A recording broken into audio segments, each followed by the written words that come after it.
What is going on, everyone? Nick from Comic Culture here. Time for Nick at Night, my weekly comic book review show. Let's get into the books I read this week. Starting over in DC, my only DC book this week was Action Comics from Jason Aaron. This is the conclusion to the Bizarro arc, which I had a great time reading, to be honest with you, because Bizarro is a character that's intriguing, a little bit difficult to read, especially when there's a lot of dialogue, because it's topsy-turvy land, right?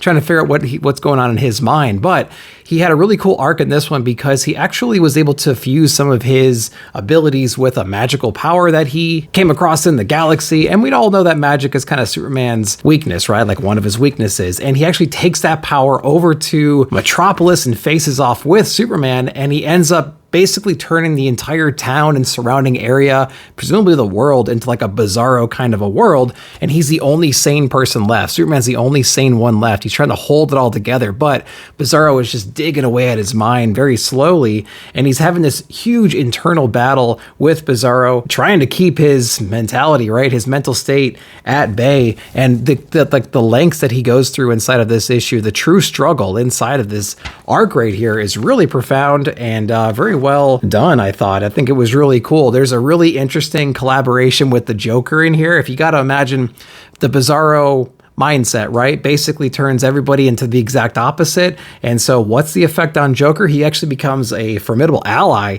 And so that was a pretty cool little turn right there. Artistically, I didn't really love that part, to be honest with you, the Joker persona, but I did like how they teamed up and the different advice that he was giving Superman to kind of navigate this madman kind of mindset. So I thought that was a really cool idea. It wraps up pretty quick, and we're going to be on to the next thing here very shortly, but there's always going to be that hint of Madman Bizarro in the back of Superman's mind. So we're going to be dealing with the repercussions of this, presumably, soon, or maybe somebody else will pick it up in 15 years and bring that whole thing back. But Action Comics 1063, not a bad run. If you're interested in Bizarro, I definitely recommend checking this out. Aaron's done a good job with this. So yeah, check this one out if you haven't yet. Going over to Marvel, we have Avengers Twilight issue number 4. Chip Zdarsky is on this one, and so is Daniel Acuna, who is actually a brilliant artist, and is probably one of the strongest parts about this, aside from the whole, grumpy old superhero coming back to reclaim the Earth because basically the political powers that be are completely destroying it, and it's unrecognizable at this point. And so we're stepping up right now, assembling our Avengers, whatever's left of them, and basically taking back America at this point, which I think is handled really well. Just a glimpse at some of the amazing artwork inside of this book, man. This series so far, I know we're only on book 4, but every single issue so far has been breathtaking as far as the art goes. The storytelling, like I said, is really compelling. This is the first issue that kind of slows things down. The first half or first third of this book is picking up where we left off, obviously, in the last issue with a big battle between Tony Stark's son, who's basically made like an Iron Man armor suit himself, and, trying to rescue some people from the raft. So we're getting our forces back together, trying to plan our next steps. Like, how are we going to unbrainwash America is basically the narrative right here. We're going to get some of the heroes together, get them back in their suits, and we're going to also showcase our ultimate villain as well. So we get the villain side kind of putting their sources back together, the resources back together rather, and we get to see what that looks like, which has got me really excited. I won't necessarily spoil that, so you can read that yourself, but if you're not on Avengers Twilight, very strong series so far, 4 issues in, amazing artwork, great storytelling, Chip's on here too. Man, just check this one out. It's well worth it. Ultimate Black Panther issue number 2, another strong series right now in the Ultimate line. We're on issue number 2, and I got that amazing Shiri variant cover right there. I'll give you a little peek at that one. So cool. This is a really cool book because, like the other Ultimate books, it's taking a familiar character, it's tweaking them a little bit, their origin, their current situation. It's not so unrecognizable that it's not accessible. So if you're not really too familiar with Black Panther, you know the basics, you can still jump into something like this and get a lot out of it. Artistically speaking, it's a really beautiful book. There's lots of great environments and character designs, things like that, enough stuff to keep you interested. But there's also some threads to the Ultimate Invasion line, specifically with Khonshu and Ra. Khonshu and Ra are actually teaming up with a secret informative right now that is in Wakanda, trying to get some information out of them so they can plan some attacks and steal, of course, the most vital resource that Wakanda has, some vibranium, to unleash whatever they have on the world, right? So Black Panther is having to figure out what's going on right now. The people want to go to war. How does he prevent that? Like, his father just died, the king. And so like, he's taking on a lot of responsibility right now that he didn't previously have. And he's trying to just do the right thing. So there's always this political battle going on in his mind, and he's trying to figure some stuff out. There's some interesting prophecies that were outlined inside this issue. I won't get into too many details there. And there's some characters that we were introduced to in the first issue, surprise characters that we're going to see a little bit more in this issue as well. So Ultimate Black Panther issue number 2 continues to be a strong book. Definitely check this one out. All the Ultimate books have been great so far. So let me know if you're reading those and what you think. The next one's a new number 1. We have Black Widow and Hawkeye from Stephanie Phillips. Now, I'm not too invested in these characters, but of course that cover right there from Archerm is absolutely fire, so definitely picking that up with that little homage outfit for Black Widow. Really, really cool. The art is really good in here as well. I'll give you a little snippet of what that might look like right there. Some familiar poses for Hawkeye, especially from like the MCU. And basically this is exploring the relationship between Hawkeye and Black Widow. There's some assassins going after Hawkeye right now, and he's just doing whatever he can do to stay alive. Black Widow's trying to get some information from some of their mutual friends, trying to make sure he's okay, because she got word that Clint may have done something that is uncharacteristic of him. And because of that, all these different assassins are after him right now, and we get to figure out, like, is it true? Did he really do this heinous act? Is he really responsible for this thing? Was he brainwashed again? What is actually going on? We get some cool shots of Black Widow also with the symbiote suit. This is something that completely slipped my radar. I was like, oh, of course she has that. And she's got some new power sets that she shows off because of that symbiotic relationship. So that was pretty interesting. This book was okay. It wasn't that bad at all. So, I mean, like, if you're a Black Widow or Hawkeye fan, I think you're going to enjoy this one. There's enough action in here, obviously, to keep you interested. Decent story, some cool little cliffhangers, a lot of questions still unanswered. So I thought they did a pretty good job. Hawkeye and Black Widow number 1. What'd you guys think? Star Wars Mace Windu issue number 2. Issue number 1 was just barely interesting enough for me to want to see what issue number 2 is about. And, it's essentially more of the same. Where we left off, Mace Windu is actually going down to a planet right now to find this informant who's got information about this new resource that if it gets into the wrong hands, it will supply them with a certain type of fuel that will make them unreachable or unchaseable, detectable through barricades or blockades or whatever it might be. So, you don't want to let this resource get in the wrong hands. Of course, he finds this person and they're on the run from whatever bandits or whatever are after them. And they get a little history lesson about each other. Like, what is he into and what are the Jedi powers? And we get a little history lesson on her and things like that. And we get some showcase of powers and they get to collaborate a little bit just on the run at this point right here. So, I mean, nothing extremely interesting, to be honest with you. I don't really, we didn't really get a lot of Mace Windu in the movies. So what we did get, you don't really see that in here. In the movies, he was a real, like, been there, done that kind of a guy that Samuel L. Jackson played. In this one right here, he's not gullible, but he's certainly green. You know what I mean? So, like, I don't have the same vibe. So I'm losing interest, to be honest with you. But, there's some cool artwork in here, and I'm sure he's going to develop as this story goes on. Who knows? Mace Windu, issue number 2. Did you read it? And what'd you guys think? All right, from Boombox, we have I Heart Skull Crushers issue number 1. Now, this one was actually pretty interesting. It had like a manga vibe to it. It has a very stylish cover, which is what first got my attention. Now, when I started flipping through it at the shop, I'm like, oh, this is really like kinetic and in your face and like screaming manga style kinds of stuff. I'll give you a little hint. And it's typically not something that I would gravitate towards, but I will say that the story is pretty charming. It's basically this apocalyptic landscape, and they almost have like a Running Man kind of a game going on that the whole town or, country participates in. It's this real brutal sport that people grow up and idolize the players within this. And we have this girl right here who's doing just that right now, right? She really falls in love with this certain player on the Skull Crusher team or something like that. And she trains her entire life. And she has this delusion. She's actually an orphan. Her parents are dead, but she has this like weird relationship with their remains in her own home, kind of talking to them. And it's still cute and charming. So that's really cool. And now she wants to put together a team so she can qualify to be on the Skull Crusher team. And she meets, of course, a whole bunch of ruthless people trying to take advantage of her, and, former stars of the game who have since been retired. Maybe they can end up being like her Obi-Wan, right? And so, it was pretty cool. I did like what I was reading. It's not a story that I'll probably continue. I think it's a story that will be really interesting to some people. And the art style is just really charming and kinetic and in your face. So, props to the team. I Heart Skull Crushers. Pretty cool book. Not exactly up my alley, but I can see a lot of people enjoying this one. What'd you guys think? Then from Massive, we have Washed in the Blood issue number 1, another book that I bought based on the art alone on the cover. And it definitely carries forward inside of the book as well, just with some gnarly, just crazy monsters and some kind of purgatory-ish landscape. I gotta be honest, I didn't know what the hell was going on the entire time I was reading this. What it appears to be is it appears to be some kind of purgatory-like state where there's these different beings and they're all trying to give up or create something or sacrifice sacrifice the right thing to have a chance at reincarnation, and there's some kind of connection between these demons or deities in the real world, and they're like on this trial to try to continue their life or something like that. It's really, really weird and interesting. And there's this moment in here where you get this character that wants to like offer up a comic book that they made, and so now you're reading a comic book within a comic book, and there's like another program, like a cartoon program inside of here. It's really strange, and all that is going on at the same time as I think something happening in the real world between these two sick characters right now, and these deities are trying to communicate or something like that to these guys, trying to set them up, and there's all this double crossing and things like that. Like, I don't know what is going on inside this book. I actually read it twice, and I'm like, I don't know what's happening. It's ultra violent and ultra gory at moments, and it's like visually awesome. I've never seen a book composition like this. I've never seen lettering like this and paneling. So it's like, it's a visual treat for sure, but it's going to take some dissecting to really figure out what is going on in here. I'll give you another example of just like the craziness that you can expect inside this book. So this is a book that I'm really going to have to sit down again and really go through to understand.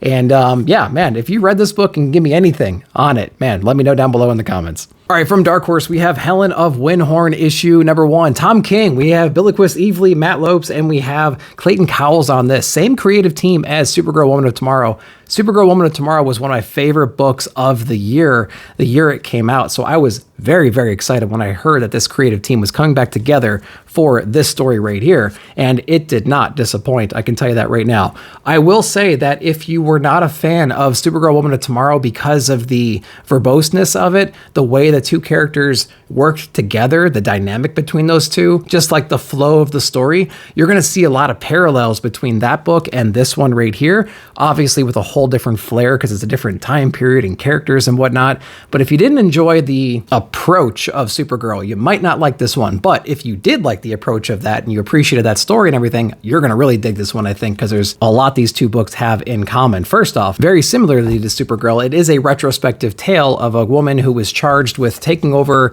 the mentorship or whatnot of this girl right here, who's basically going back to her family's estate. She's been estranged from the family for quite some time. She's coming back in. She's a minor. She's already developed some really bad habits, and she's going back to the Wyndhorn mansion, right? And she's kind of uncovering some of the secrets, maybe not secrets, but some of the lesser known parts of her family history and some of the characters involved. And I think it's really cool. It's almost like a monster book towards the end of this, which I was definitely not expecting, but perhaps should have based on some of the variant covers and whatnot. But I did feel like the characters they introduced so far are extremely charming. The artwork is unbelievable inside this book. Billiquist Evely and Matt Lopes, they just know how to complement each other so well. It is so well done. And, you know, Tom King does what Tom King does inside of these books, but it's handled in a way very similarly, like I said, with Supergirl. So if you didn't mind that verboseness, if you didn't mind that pacing and flow and everything, then I think you're going to really enjoy this one.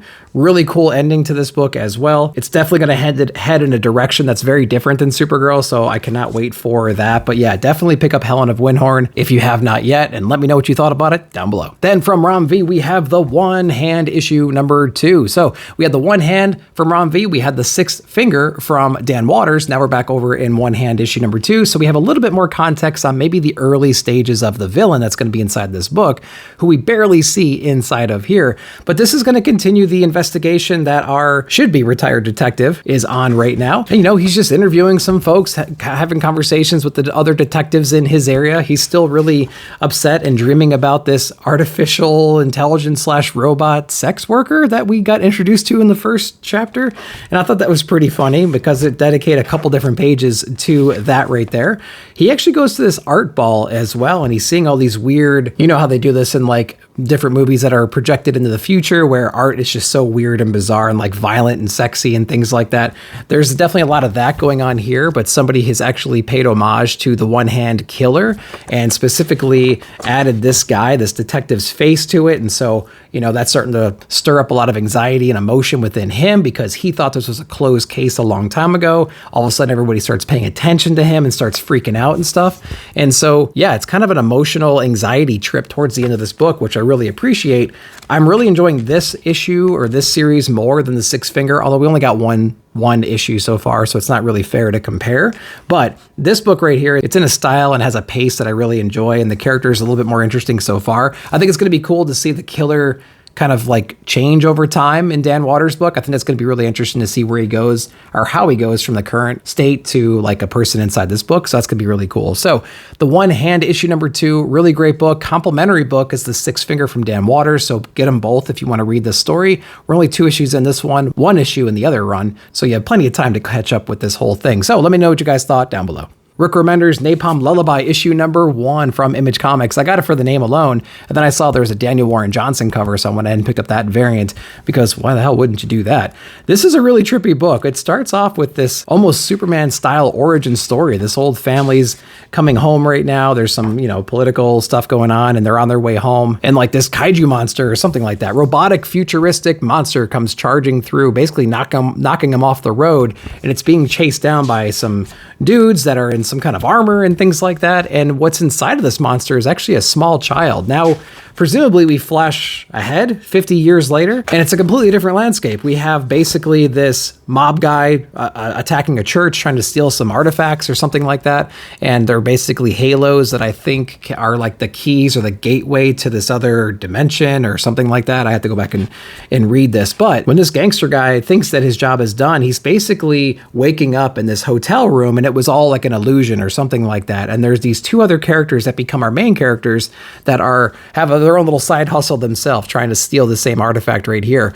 I think they're obviously partners. One of them has a power set where he can basically induce hallucinations to somebody, and we see that portrayed a couple different times in this issue, which I think is really cool. The other one's power set, I completely forgot, to be honest with you, because the other one was so strong throughout this issue. But they are teaming up, they're on the run, they're stealing these important artifacts, and they're actually heading to this like centralized structure where perhaps there's a lot of injustice stemming from that, and they're going to seek revenge on them, and they needed these artifacts to do so. So I think it was a really cool book, to be honest with you. The characters were interesting, maybe not extremely memorable, but at least the power sets and the visual aspect of the book was really, really cool. So yeah, I'm excited to keep going with this one. Napalm Lullaby, just like a shot in the dark, but it's Remender, so of course it's going to be decent. What'd you guys think?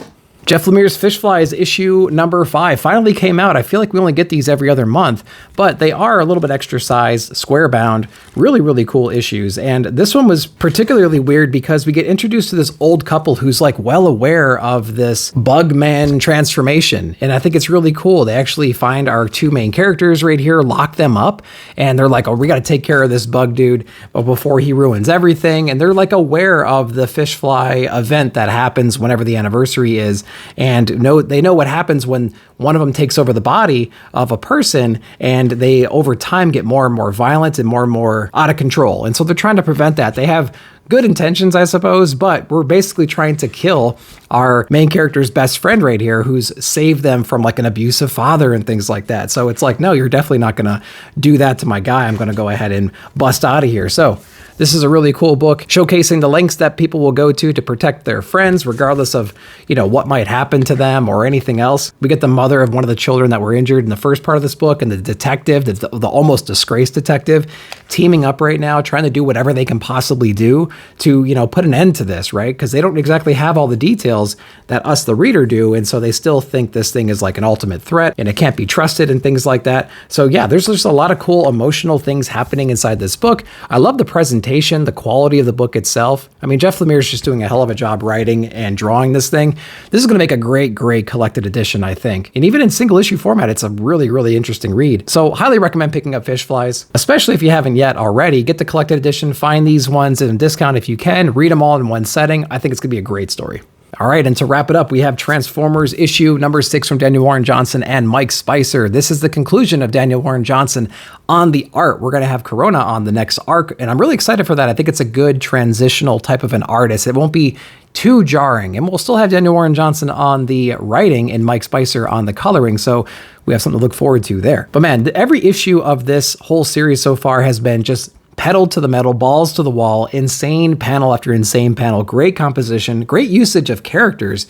And I went into this series not knowing hardly anything about Transformers, but it's got me invested in the characters. I understand, obviously, the good guys from the bad guys. The threat to humanity and the world itself is very, very clear inside of this issue. And you just get some amazing paneling and artwork inside of here, man. It's just incredible. The speed and the pace, it's incredible. The pacing of this book, you fly through this book just because the story story is just moving so fast and there's just so much to look at and it's so kinetic. But there's these character moments in here too, which make you stop and just really appreciate the human element that they're bringing into this, because Autobots and Decepticons, they have a different idea of what life is, right? And the fragility of the human experience is not known to them. It's learned throughout this entire book. And so whenever there's a sacrifice made, like in this issue right here, the impact of that is really felt, and it ripples through the story, and it's actually like a meaningful event. You know what I mean? The sacrifice that we're talking about inside of this issue could have been slowed down a little bit, or maybe the audience that witnessed it could have taken that moment in a little bit more. That's the only criticism I have about this one, but the repercussions of that were really exciting, and it led to some amazing moments inside this book that I'm not going to show you because I really want you to look at this for yourself. I will just not do it justice during this video, but what an ending to this first arc right here. It's got me so excited to read the second arc. Let me know if you're picking this one up. Let me know why you're not, if you're not. And yeah, let me know what you thought down below. All right, guys, so that's all I read this week. I hope you enjoyed that. Let me know what you read and what your favorite books of the week were down below in the comments. While you're down there, like, subscribe, and share. Hit that bell notification to be alerted whenever I put out new videos. Thanks again for watching. We'll see you in the comments.